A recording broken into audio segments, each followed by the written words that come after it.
আজ আন্তর্জাতিক নার্স দিবস। সেবার মহিষী দেবী ফ্লোরেন্স নাইটিঙ্গেলের ২০৫তম জন্মজয়ন্তী উদযাপন উপলক্ষে গোটা দেশের সঙ্গে রাজ্যেও নানা কর্মসূচিতে দিনটি উদযাপিত হচ্ছে। এই নিয়ে দেখুন একটি প্রতিবেদন। নার্সদের অটল নিষ্ঠা এবং গুরুত্বপূর্ণ ভূমিকার প্রতি সম্মান জানাতে রাজ্যের মূল অনুষ্ঠান ছিল রাজধানীর রবীন্দ্র শতবার্ষিকী ভবনে। অনুষ্ঠানের উদ্বোধন করেন মুখ্যমন্ত্রী অধ্যাপক ডাক্তার মানিক সাহা। ছিলেন সমাজ কল্যাণ ও সমাজ শিক্ষামন্ত্রী টিঙ্কু রায়, স্বাস্থ্য সচিব কিরণ গিত্তে, স্বাস্থ্য অধিকর্তা অধ্যাপক তপন মজুমদার, স্বাস্থ্য শিক্ষা অধিকর্তা ডাক্তার হরপ্রসাদ শর্মা সহ অন্যরা। শুরুতে ফ্লোরেন্স নাইটিঙ্গেলের প্রতিকৃতিতে পুষ্পার্ঘ্য অর্পণ করে শ্রদ্ধা জানান মুখ্যমন্ত্রী সহ অন্য অভ্যাগতরা। অনুষ্ঠানে 2023-24 সালের বিভিন্ন পর্যায়ের প্রথম স্থান অধিকারী 10 জন নার্সকে পুরস্কৃত করা হয়।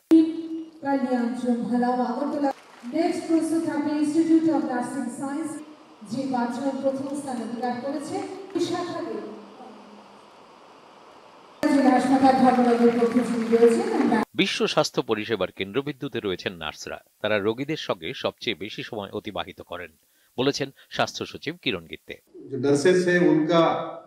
जो पेशेंट के साथ एक रिश्ता केवल उनके स्वास्थ्य के प्रति तक मर्यादित नहीं रहता, किंतु उनका जो काउंसलिंग है या उनका जो एंजाइटी है, एक उनका इमोशनल जो पार्ट होता है पेशेंट का, और पेशेंट के साथ जो फैमिली मेंबर्स है, वो जो बातें अपने डॉक्टर को बोल नहीं सकते, वो सभी बातें वो नर्सिंग ऑफिसर को और जो पैरामेडिकल स्टाफ है उनसे शेयर करते हैं। इसलिए आपकी बहुत ही अहम भूमिका है। সমাজ কল্যাণ ও সমাজ শিক্ষামন্ত্রী টিঙ্কু রায় বলেন, রাজ্যে স্বাস্থ্য পরিষেবার উল্লেখযোগ্য পরিবর্তন হয়েছে। আয়ুষ্মান ভারত জন আরোগ্য যোজনায় গ্রামীণ মানুষ চিকিৎসা ক্ষেত্রে উপকৃত হচ্ছেন। যেটা অত্যন্ত গুরুত্বপূর্ণ, যেটা আমাদের স্বাস্থ্য, এই স্বাস্থ্য পরিষেবার অনেকখানি পরিবর্তন এসেছে আয়ুষ্মান ভারত যখন চালু হয়েছে। আর্থিকভাবে গ্রামীণ মানুষ যারা চিকিৎসায় যারা করাতে অসুবিধা হতো, সেই জায়গাটা আমাদের পরিবর্তন হয়েছে। যেই রাজ্যে লাস্ট 2-3 বছরে পরিবর্তন নয়, ঐতিহাসিক পরিবর্তন হয়েছে।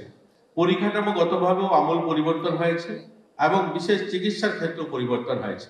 মুখ্যমন্ত্রী অধ্যাপক ডাক্তার মানিক সাহা বলেন, নার্সরা হলেন স্বাস্থ্য পরিষেবার মেরুদণ্ড।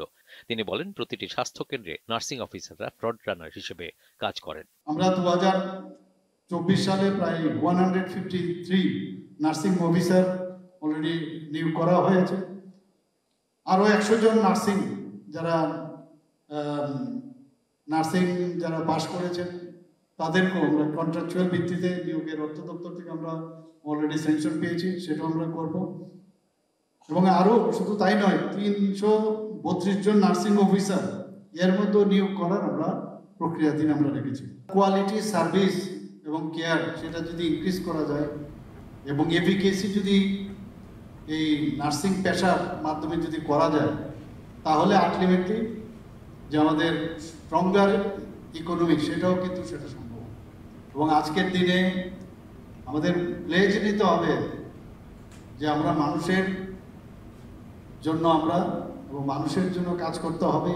এবছরের নার্স দিবসের মূল ভাবনা নার্সদের যত্ন অর্থনীতিকে শক্তিশালী করে।